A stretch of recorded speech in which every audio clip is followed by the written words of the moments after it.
এবার যে খবরে নজর রাখবো, আসানসোলের জামুরিয়ায় ইকরার বেসরকারি কারখানার যন্ত্রাংশ খুলে গিয়ে পাশের বাড়িতে পড়লো। ঘটনার তদন্তে ইতিমধ্যেই কারখানায় পৌঁছেছে সিআইডি আধিকারিকরা। কারখানাতে বিস্ফোরণের ফলে যন্ত্রাংশ উড়ে গিয়েছে নাকি অন্য কোনো কারণে হয়েছে তা খতিয়ে দেখবে সিআইডি টিম। স্থানীয় সূত্রের খবর, জামুরিয়ার একটি বেসরকারি কারখানায় মোটরের যন্ত্রাংশ খুলে ছিটকে গিয়ে অদূরে একটি বাড়িতে পড়ে, ফলে বাড়ির একাংশ ক্ষতিগ্রস্ত হয়েছে এবং আহত হয়েছেন এক যুবতী। স্থানীয় বাসিন্দারা বলছেন যে বৃহস্পতিবার সকালে হঠাৎই একটি বিকট শব্দ তারা শুনতে পান এবং তারপরে দেখা যায় যে ওপর থেকে একটি গোলাকার বস্তু বাড়ির উপরে পড়ে রয়েছে। স্থানীয় বাসিন্দারা তারা আতঙ্কিত হয়ে পুলিশে খবর দেন। ক্ষতিপূরণের দাবিতে কারখানার সামনে বিক্ষোভ দেখাচ্ছেন এলাকাবাসী।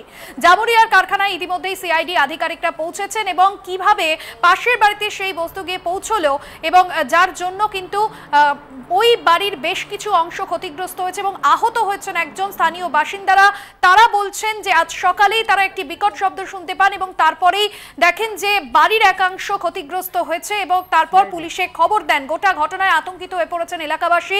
তারা এই মুহূর্তে কারখানার সামনে বিক্ষোভ দেখাচ্ছেন। অন্যদিকে সিআইডি গিয়ে ঘটনাস্থল পরিদর্শন করছে। ঠিক কী কারণে এই জামুরিয়ার কারখানায় বিস্ফোরণ ঘটলো, হঠাৎ কেনই বা এই বিস্ফোরণের নেপথ্যে কি কি বিষয় উঠে আসছে, সেই বিষয়গুলোই কিন্তু খতিয়ে দেখছেন। আপনাদের সামনে তুলে ধরছি সেই কারখানায় সিআইডি টিমের আধিকারিকরা যারা রয়েছেন তারা এই মুহূর্তে পৌঁছেছেন এবং তারা গোটা কারখানা ঘুরে দেখছেন এবং যেখানে যেখানে যে বিস্ফোরণের ঘটনা ঘটেছে সেই সমস্ত বিষয়ে তারা তথ্য সংগ্রহ করছেন, দেখছেন সেই ছবি।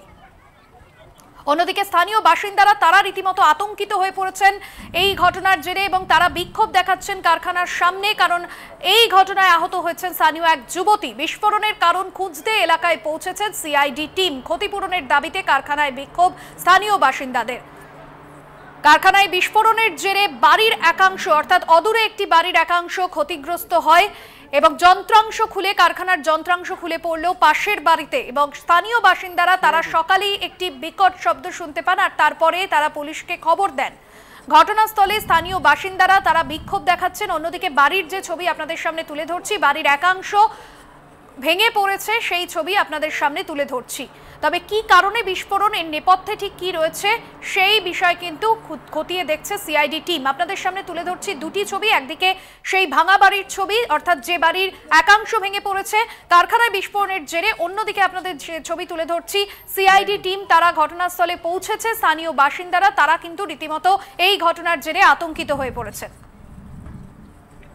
জামুরিয়া থেকে আমাদের প্রতিনিধি সরাসরি রয়েছেন পবিত্র বন্দ্যোপাধ্যায়। পবিত্র, সিআইডি আধিকারিকরা গিয়েছেন, তারা গোটা বিষয়টি খতিয়ে দেখছেন। কি কি বিষয় এখনো পর্যন্ত সিআইডি টিম প্রাথমিকভাবে অনুমান করছে, স্থানীয় বাসিন্দারা তারা মূলত কি বলছেন, ঠিক কি ঘটেছিল আজ সকালে? বলে রাখি যে আজ সকালে যে ঘটনা ঘটে, যে প্রথমেই একটা বিকট শব্দ শুনতে পায় স্থানীয় মানুষজন। আসানসোলে জামুরিয়া ইকরার ঘটনা, এইখানেই যখন শব্দ শুনতে পায় তারপরেই সে আকাশের দিকে মানুষ তাকানোর পরে যখন দেখে যে ওপর থেকে কিছু একটা এসে পড়ে এবং মাটিতে পড়ে যায়, মাটিতে পড়ার পরে সেটা মাটির তলায় ঢুকে যায়, তলিয়ে যায় এবং সেটাকে যদিও তারা খুঁজে বার করতে পারেনি, কিন্তু তা বিশাল একটা বিকট শব্দ। অনেকেই ভাবছিল যে বোধহয় এটা কোনো হেলিকপ্টার বা প্লেন থেকে কিছু এরকম একটা প্রথমে ঘটনা চাউর হয়েছিল। তারপরে দেখা যায় যে আসল ঘটনার কারণ হচ্ছে অন্য, যে স্থানীয় যে ইকরা গ্রাম তারই পাশে একটি কারখানা আছে, বেসরকারি কারখানা।